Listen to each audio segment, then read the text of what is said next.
Hola, soy Sara Pérez Tomé, CEO y fundadora del Gabinete Sofía. Nuestro lema en el gabinete es: no se trata de pensar mucho más, sino de pensar de otra manera. Y nos dirigimos a ti, que si quieres conseguir ser feliz con tu pareja, en tu trabajo y con tus hijos, te invitamos a que nos sigas en este podcast. Hola amigos de la familia y de la escuela. De nuevo estamos aquí, María Pérez Tomé, como profesora titular de un colegio de mixto de Murcia, y yo como Sara Pérez Tomé, que soy la que lleva el guión y la línea editorial de este podcast desde el Gabinete Sofía. Hoy vamos a hablar de un tema que creo que parece de una línea muy actual, pero no queremos que sea político ni con una determinada tinte confesional, sino desde el punto de vista de pensamiento crítico de cómo estábamos viviendo en estos momentos la educación. Vamos a hablar del Estado, de la familia y la sociedad.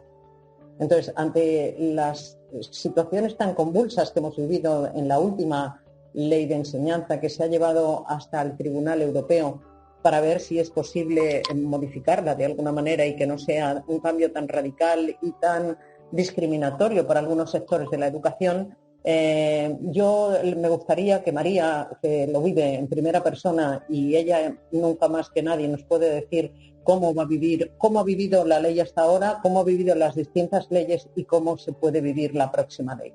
Porque ante la nueva ley de educación, quiero que sepáis, los que nos escucháis, que llevamos en 40 años de democracia, vamos por la 8ª ley de educación. Esto es infumable para cualquier profesional de la educación, pero esto es lo que tenemos. Con lo cual, yo te pregunto, María, ¿cómo influye en el sistema educativo todos estos cambios permanentes? ¿Qué podríamos hacer? Pues influye fundamentalmente en que al final no hay una forma de asentar un sistema educativo en un país como el nuestro, que es moderno, que es una democracia. Así no hay forma, porque las leyes se hacen desde la ideología, no desde el convencimiento de un deseo y de un interés de que la población esté educada y esté formada. Entonces, yo siempre digo que cuando en la escuela entra la política, entonces los maestros no deberemos salir por la ventana. Cuando la enseñanza se utiliza para ideologías, manipular pensamientos, entonces creo que nos hemos equivocado de sitio y no tiene ningún sentido. Es urgente que las personas que son los responsables de hacer leyes se confíen en personas capacitadas para hacer una ley de educación, que no es una persona que transmite ideología de un partido, sino son personas que pisan la arena de la enseñanza desde muchos sitios, desde profesorado, desde sindicatos, desde pedagogos, que se haga un pacto por la educación en este país de una vez.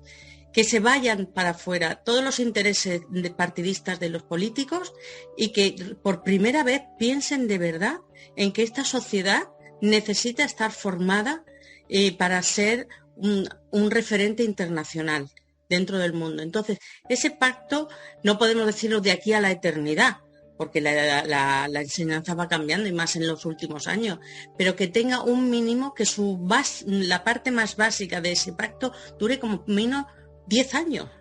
Yo ya, en los años que llevo trabajando, yo no sé la de veces que he tenido que cambiar la estructura, los cambios, tal, cuando lo que es la esencia de los contenidos de enseñanza no han cambiado tanto, porque el teorema de Pitágoras sigue siendo el mismo, las tablas de multiplicación, pero sí se modifica, y donde los políticos hacen mucho más hincapié es en aquellas asignaturas que pueden manipular el pensamiento. Entonces, no hay derecho a esto. No hay derecho a esto porque, fíjate, los profesionales que hemos estudiado en la universidad Ciencias de la Educación, hay al menos un 40% de las asignaturas de Ciencias de la Educación o Pedagogía que se dedica a generar educación, contenidos de educación. Y entonces, cuando se politiza, lo que al final es que salís por la puerta de atrás todos los técnicos de educación preparados en carrera y reconocidos internacionalmente fuera de España, y los profesores. Y al final, los grandes talentos de educación se van a Europa y se quedan aquí los amiguetes de los amiguetes y los profesores haciendo lo que pueden. Bueno, ¿tú qué crees si nos ponemos con forma positiva? Vamos a pensar como que en nuestras manos está esa vigencia de 10 años en manos, además de pedagogos y personas expertas en educación. ¿Tú qué crees que es más importante para el sistema educativo? ¿Los contenidos o la forma de enseñar y aprender esos contenidos? O sea, el aprendizaje. Vamos a ver, uno van de la mano del otro. No podemos hablar de un aprendizaje sin tener unos contenidos que afiancen ese aprendizaje. Ahora está muy de moda y además yo lo practico con cierta frecuencia, la enseñanza a través de proyectos. Pero, como todo en esta vida, de repente la gente ha confundido los proyectos con convertir el aula en Euro Disney. Todos los niños se pasan el día saltando y descubriéndose a sí mismos, pero no puedo descubrir si no me han enseñado primero. O sea, si por ejemplo para llegar a las tablas de multiplicar, que es una cosa muy básica, estuvieron varios miles de años el ser humano para descubrir que existían las tablas de multiplicar, ¿cómo voy a pretender que un niño en una mañana descubra que sumando el mismo número muchas veces podemos confeccionar unas tablas de multiplicar? Entonces, las dos cosas tienen que cohesionar en un mismo espacio. No podemos seguir dando clases magistrales porque eso ya los niños y los adolescentes de hoy en día desconectan, no están acostumbrados a cosas más inmediatas, más ver unos resultados, el uso de la tecnología. Interactúan a través de mucho talleres. Más interactuación, de todo. No es tanto la acumulación del aprendizaje, ¿cómo, qué hago con este aprendizaje? ¿De qué me sirve saberme muy bien los números decimales si luego no sé utilizar las monedas del euro que tienen números decimales? Entonces, dentro del aula tiene que entrar ese juego de las tiendas y todo eso, pero primero tengo que haberle enseñado los números decimales.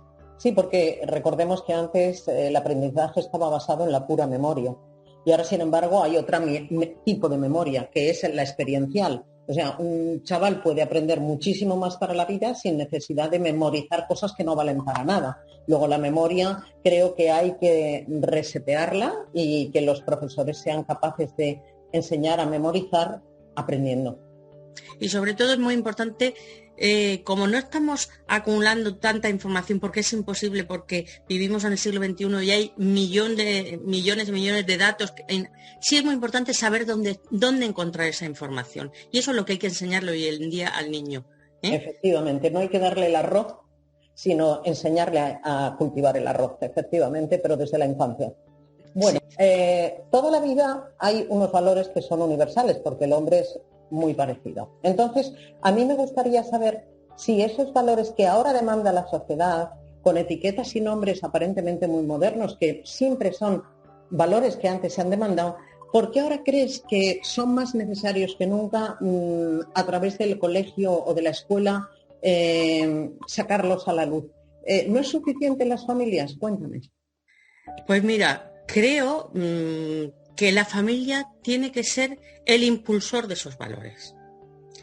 No significa que la escuela mire para otro lado y no quiera saber nada de esos valores, ni mucho menos, pero tenemos que trabajar juntos, ellos y nosotros. Y voy más allá. Lo que solo se trabaja en el colegio y no se trabaja en casa, no llega a ninguna parte. Es verdad que nosotros como maestros en el aula podemos trabajar ciertos contenidos más específicos, tal, pero al fin y al cabo estás trabajando con un grupo. Pero lo que hace un padre y una madre individualmente con su hijo, con su ejemplo, con su forma de vivir, estoy hablando de valores como la educación vial. Si un padre se salta un semáforo y se ríe de haberse saltado el semáforo, de nada sirve que yo le dé a su hijo 3 cursos de educación vial y que lo lleve a tráfico con las bicicletas. Sobre salud, educación sexual, medioambiental, tolerancia, diversidad, racismo, discriminación, no violencia, democracia, igualdad entre sexos, sostenibilidad, consumo responsable. O sea, hay millones de valores que no podemos trabajarlos solo en el colegio. Porque lo que ese niño viva en su casa, si yo le puedo explicar al niño 1000 veces cómo se recicla, incluso salir del colegio, ir a los contenedores y enseñarle dónde se tira el tetrabric de zumo que ha traído para el recreo. Pero si en su casa no hay 3 cubos de basura, el niño no va a reciclar. Yo quiero que el niño venga al colegio con un concepto de 3 cubos de basura en su casa y entonces yo aposento con otro tipo de tecnología o con otro tipo de recursos que tenemos dentro de las aulas, ese conocimiento, pero que ya viene adquirido de la casa. Sí, pero incluso, fíjate, yo voy más allá, fíjate que al fin y al cabo, lo de los cubos de basura es un adiestramiento lógico. Pero imagínate las casas en donde no se vive más que en una violencia machista, en donde el propio padre delante de los hijos minusvalora a la madre, o la propia madre, que también puede ser machista, se minusvalora a ella misma. Entonces, al final, esta es la última pregunta que te quería hacer. Al final, ¿el colegio es un complemento de la familia o es un apoyo base? ¿Tú cómo lo ves? Vamos a ver, perdona que te rectifique, no es un adiestramiento, es una actitud. En casa tenemos que formar las actitudes, entonces puedo tener niños que vengan con una actitud machista, como tú dices, o niños con ninguna responsabilidad hacia su planeta, que luego lo materializo en los 3 cubos de basura, pero es la actitud, ¿no? Entonces, mira, yo tengo un análisis de todo esto y creo que este tipo de educación con otro tipo de valores, otro tipo de actitudes, hace muchos años lo hacía fundamentalmente la familia. Y en el colegio nos enseñaban a sumar, a restar y los ríos de España. Prácticamente no había asignaturas transversales que trabajaran estos valores. Sí, no había conexión entre unos y yo otros. al día de hoy, yo voy por la calle y soy incapaz de tirar un papel hasta que no encuentro una papelera. Y nadie me habló de ecología. De hecho, la palabra ecología no existía. Lo más cercano era Félix Rodríguez de la Fuente. Y punto. Bueno, pues hoy en día, la gente joven con 15 años que están cansados de oír hablar de reciclado, de ecología, de planeta, tienes que ir un sábado por la noche como dejan el jardín después del botellón. A esa hora no hay ecología. Luego si me encadeno para salvar las ballenas del Polo Norte, no sé, algo estamos haciendo mal. Eso te iba a decir, algo estamos haciendo mal porque antes no había una ley antitabaco, por ejemplo, y no se formaba a los adolescentes los riesgos que tiene el tabaco. Ahora hay una ley antitabaco, se sabe más que nadie lo que supone fumar y sin embargo hay una generación de los 40 que sí ha dejado de fumar, pero los jóvenes vuelven a fumar mucho más. Luego hay un eslabón perdido en la educación, la familia y la escuela. Mira, tú y yo crecimos en una mesa en la que mi padre y mi madre bebían vino cuando comían. Y, hombre, no se emborrachaban, se tomaban una copita de vino. Yo no he sido alcohólica jamás. No he tenido ese problema jamás. En cambio, la gente joven de hoy son alcohólicos de fin de semana. Entonces, algo está ocurriendo en casa. Y yo a veces me fijo en las terrazas del aperitivo de los sábados y veo a los niños al lado de sus papás que están en pandilla, bueno, no ahora en la pandemia, que se han juntado 4 o 5 matrimonios y a lo mejor encima de la mesa no hay una copa de vino. Hay tropecientos botellines de cerveza. Eso es. Y ese niño al final ve al papá haciendo las tonterías que no tenía que ver a su padre. O padres que son muy guays y se van de marcha con sus hijos y vuelven a las 3 de la mañana, los dos borrachos. Un padre no sale de marcha con su hijo para volver borracho. No, ese no es el rol de padre. Hay muchos que se emborrachan viendo el fútbol en casa con sus hijos. Sí, bueno, eso como lo de la fútbol y estamos en casa, no importa tomarte 12 cervezas o que acabe su padre más allá que aquí. Entonces, efectivamente algo pasa. Pero bueno, yo creo que para cerrar esto, a mí me gustaría que tú, que también tienes un contacto muy directo con muchas familias, también hay muchas familias ya concienciadas, no nacieron concienciadas y han sido capaces de aceptar esta concienciación tan buena para todos, ¿verdad? Sí, estoy totalmente de acuerdo contigo. Vamos a ver, nos encontramos en un momento en el que hay que firmar autorizaciones para todo, para ir a una excursión, para ir a un no sé qué. Y ahora nos están planteando que hay que firmar autorizaciones para que vengan a clase a darnos una charla de lo que sea. Y esto ha creado un disparate social, que sí tal, que sí cual, que sí un partido político, que sí otro. Yo creo que esto no tiene nada que ver con un partido político. Esto tiene que ver primero con una falta de respeto por el profesorado, porque si yo estoy ahí y estoy preparada para educar a tus hijos y tú confías en mí, yo no sé quién es el que viene del ayuntamiento o de la consejería, no sé qué, a dar una charla a tus hijos, qué preparación tiene esa persona, Entonces, sí me parece interesante que los padres puedan exigir saber quién va a hablar a mi hijo de lo que sea. Me da igual si es de educación vial como si es de educación sexual, porque no todo el mundo vale para transmitir esos conocimientos. Y si esos padres de verdad desean que alguien les certifique que esas charlas son adecuadas para su hijo, yo al revés, es que me parece muy bien. Es que yo a lo mejor como profesora también me gustaría que alguien me certificara que las charlas que va a dar esta persona que no sé quién es y que ha venido a mi colegio y con qué titulación o con qué está transmitiendo eso. Ahora también voy a otra cosa también importante. ¿Por qué